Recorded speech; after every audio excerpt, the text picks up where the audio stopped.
Hey guys, it's Alexis here. Welcome back to my channel. So we're all gathered here today because I have a wedding coming up the second week in September, and I thought it'd be kind of interesting to show you guys like the behind the scenes work of a wedding florist. I'm going to show and explain to you guys the process on how I pick out flowers for all my weddings, also known as my flower recipe. I'm going to be pre-ordering my blooms using Potomac Floral Wholesaler. I like using them because they deliver to all parts of the US. So yeah, without further ado guys, let's just get right into it.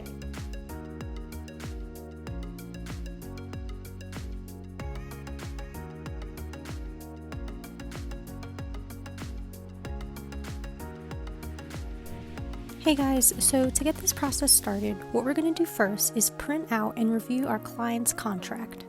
I usually meet with my clients months before their actual wedding date, so I like to just reread my notes that I took from all those months ago. I like to get my creative juices flowing, so to do that I'll drink some green tea. I'm also really into healing crystals. Amethyst is good for creativity, so I'll hold this, and I'll use the clear quartz to amplify the amethyst's energy.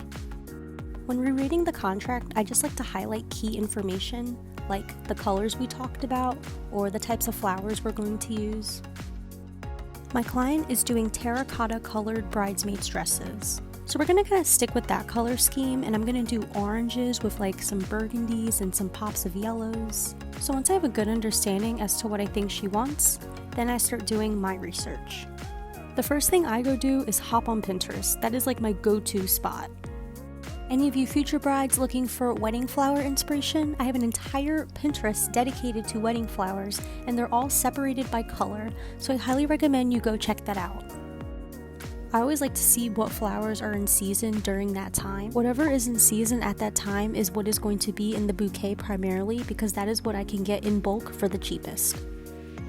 I like to create secret boards for my clients so that way I can pin Pinterest pictures to them. I'm also looking at the different colors and shades and seeing what looks good together. I also recommend going on Instagram and looking up different flower hashtags so that way you can see what other florists had in mind. Something that I highly recommend you do is you actually take notes of the flower types and varieties that you like, so that way you can look them up in your floral wholesaler's website later.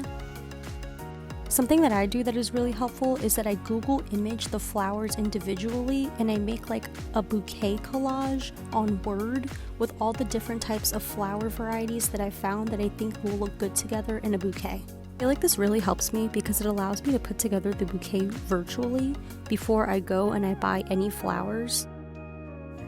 Now once I have a good idea on what flowers I'm going to be using, I now go onto my floral wholesaler website. I'm going to be using Potomac today. They deliver to all parts of the US, which is really helpful for me because I actually don't have a car, guys. So whatever Potomac doesn't have in stock, I'm going to go to the floral wholesaler near my house, and I'm going to finish my flower shopping there, which is actually part 2 of this video, guys, so don't forget to check out next week's video. Now we're going to do some math, and we're going to come up with our flower recipe, which is basically how many stems of each flower type are going to go in each arrangement. So in column A, I have the types of flowers that I'm using, plus how many flower stems come per bunch. Now section B through E are the different types of arrangements I'm going to be making. When coming up with my flower recipe, I find that odd numbers look the best. It takes about 10 to 20 stems for a bridesmaid bouquet at about 6 to 8 inches, and 25 to 40 stems for a bridal bouquet at 12 to 15 inches. Really think about what colors you want primarily to stand out in the bouquet so you can adjust your flower stem numbers accordingly. You can also reference a Pinterest bouquet and count out the stems another florist used so you know you're doing it right. Now once I have my stems written out, I then go down each column vertically and add up all my stems. Now once I know exactly how many stems are needed to make the arrangements, I then go back to my shopping cart to match the quantities of stems needed. In next week's video, I'm going to take you to the flower wholesaler near my house, and we're going to finish our flower buying there. I hope to see you all in my next video. Bye guys!